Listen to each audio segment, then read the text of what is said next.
para lang alam ninyo yung pagkatao nitong nagpapanggap, nagkaroon ng 2 linggo. 2 linggo na seminar o 2 linggong pag-aaral, ni baka nga hindi 8 hours a day yung 2 linggong yun eh. Pinapalusot na siya ay isang eksperto. Nandito yung kanyang kaso.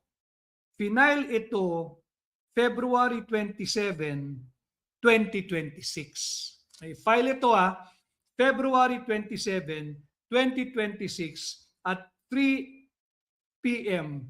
3:52 p.m. No, malinaw 'yan. Na-receive ito sa Office of the Ombudsman Assistance Center sa Pasay base sa impormasyon na ipinarating sa atin, ano? Baka alam niyo na rin 'to, pero para malinaw. Sino ba yung star witness ng prosecution na kanilang iniharap sa impeachment court? It's a total waste of time presenting him to be an expert na hindi naman pala. Tapos, hindi binanggit dito na meron pala siyang kinaharap na kaso at meron pang hiling na ilagay siya for preventive suspension. No, ang kaso niya ay hindi biro-biro.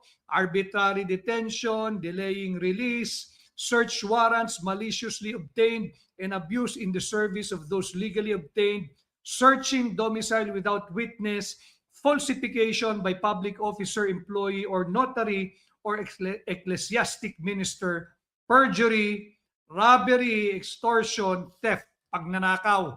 Mabigat ang kaso nito. It goes into the very character of the person presented to be an expert witness.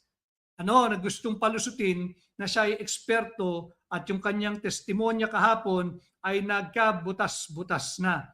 Wasak ang prosecution sa sarili nilang opensa.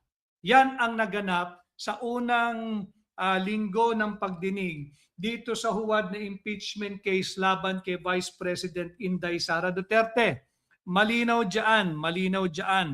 No person shall be penalized, convicted, or be held liable on the basis of the guesses, speculation, or split, guesses at speculation ng mga tao na nagpapalaganap